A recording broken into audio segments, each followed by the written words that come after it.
You can always follow up on the conversation that has not been finished, right? And do your episodes also take like 5 to 7 minutes? No, our episodes are Like we do a recording of 2 hours that we try to edit down to an hour, but that's purely because then it can meander in every single way that we want. So yeah, I would say it's a little complicated for us as well. It's like first time for us doing big shorts. The structure is. All right, let's start. Okay.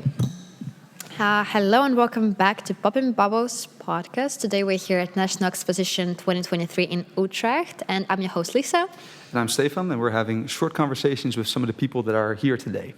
So first off, who do we have here? Hi, I'm Rebecca Naumann. I work at Allianz Benelux as a client success manager. Okay, and we have... Hi, my name is Floris Gerlach, and I'm the external relations manager of Sprout. And I'm Costanza, and I'm the marketing manager of Sprout. Marketing manager of Sprout. So, how are you finding the day thus far? Very exciting. It's always a very big pleasure being here. We just finished the opening rounds. I was there as a judge, and we saw, again, amazing ideas, and some really stick to... First time? Really stick to you. No, I think this is the fourth or fifth time. Fourth time? Yeah. Oh, you're a recurring guest. So you always come back for more then? Yeah, I'm always so excited after Enactus National Competition. It's... Do you ever, is it a surprise every single time? Do you see stuff that you're like, I could have never thought that up? Those are the nice, like the gems, if you see them, because some ideas are quite similar, which is totally fine because we just have certain issues in the world. But it's very nice if you have this new innovative idea that's popping out. Yeah. Okay, Sprout. So maybe you can tell us a little bit about the project. Yeah, so we started 2 years ago as a project of Enactus Wageningen. And what we focus on is the problem of unrecyclable paper, since many paper, like for example wrapping paper that you use to wrap gifts, it can contain other materials like plastic or foil or glitter.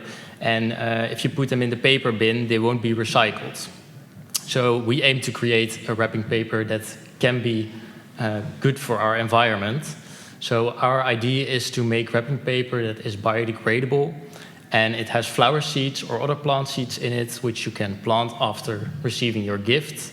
So it will create a nice second gift for the person you hand it to. Wow. Yeah, it sounds really nice. Those are one of those gems. I was actually really excited seeing the idea last year. It was like, oh, that's new. That's really cool. Nice. And we asked you to prepare a question for our judge here. Yes. Something you need help on, or? Yeah, actually, it's really nice that we could ask this question because we are very far in our product development. We have a supplier, we have the ID, but now we really want to go to our first customer.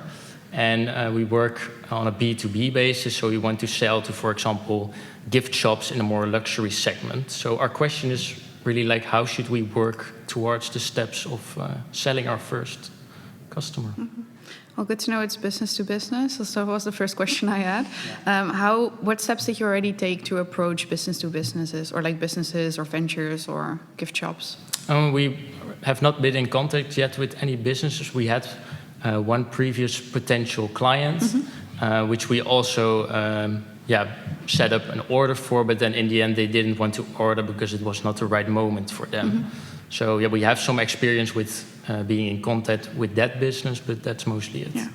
Well, my first advice would definitely be just be bold and think outside of the box and just dare to go into those businesses which you would like your product to be in. You mentioned that you would like to be more in a luxurious segment. There are quite some places that are quite outside of the box. For example, one of the customers I'm actually working with is Link & Co., which is a sharing company. I know them. Yeah, and they have a really nice club at Rock in Amsterdam where they actually sell sustainable products of small businesses. So that would definitely be one of my advices. There you go. Yes, first customer. I can bring you in contact. But other than that, just go to the streets. Like, go to the streets, pitch the ventures you would like your product to be in, and maybe even bring some samples, maybe in a business card with the seeds, like the same wrapping paper ID, but only leave the samples if you really think that they're actually interested. For a project I did with Allianz, we just went to the market.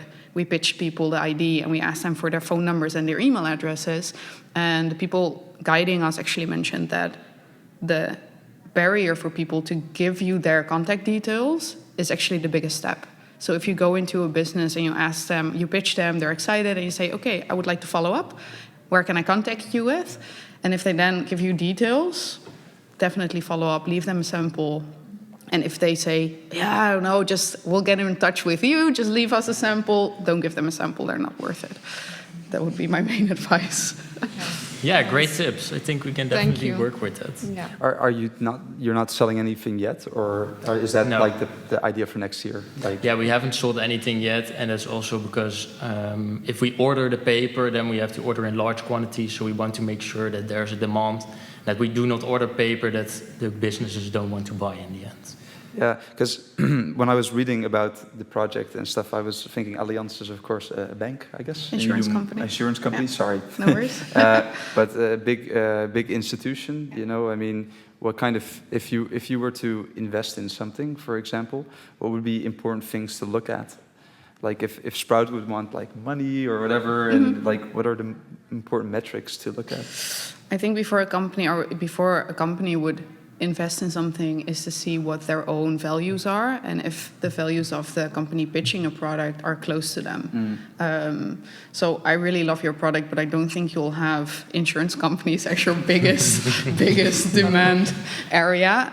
But definitely the smaller gift shops or maybe the more luxurious gift shops.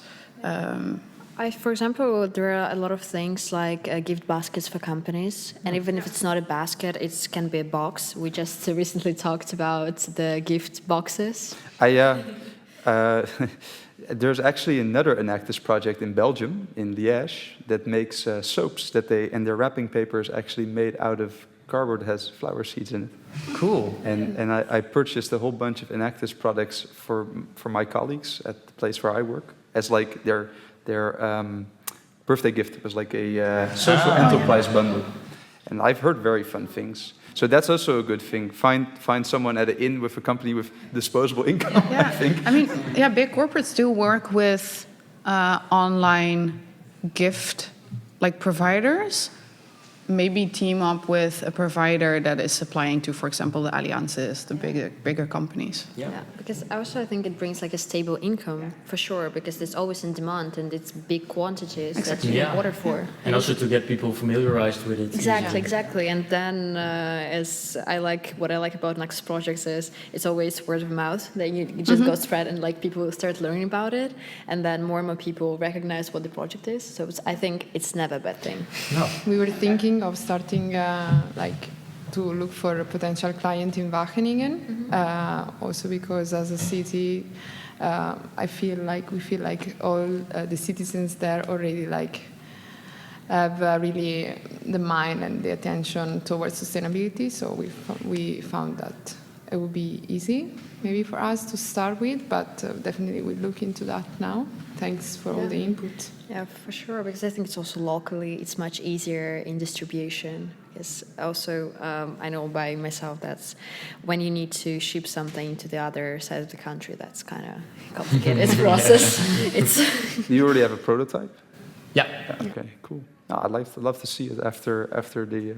Or you didn't take it with you? No, it's in my bag. Sorry. But I brought it here. That's no problem. All right, well, I think that's kind of the time that we had.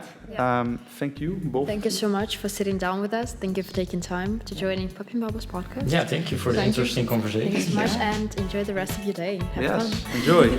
Thank you so much.